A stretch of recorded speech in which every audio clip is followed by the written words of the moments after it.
குற்றாலம் அருவிகளில் சுற்றுலா பயணிகள் ஆனந்த குளியல். தென்காசி மாவட்டத்தில் மேற்கு தொடர்ச்சி மலைப்பகுதிகளில் கடந்த 4 நாட்களாக பெய்து வந்த தொடர் மழையின் காரணமாக குற்றால அருவிகளான மெயினருவி, ஐந்தருவி, பழைய குற்றாலம் உள்ளிட்ட அருவிகளில் வெள்ளப்பெருக்கு ஏற்பட்டது.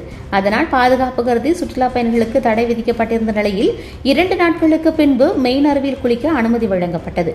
ஆனால் பழைய குற்றால அருவி, ஐந்தருவியில் தடை நீடிக்கப்பட்டிருந்தது.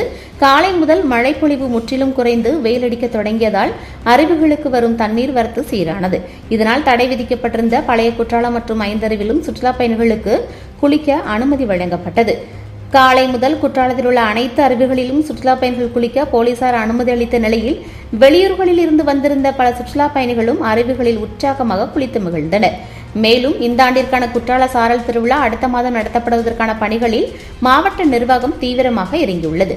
சாரல் திருவிழா தொடங்கப்படும் தேதி இன்னும் ஒரு சில தினங்களில் அறிவிக்கப்படும் என்று மாவட்ட நிர்வாகம் சார்பில் அறிவிக்கப்பட்டுள்ளது.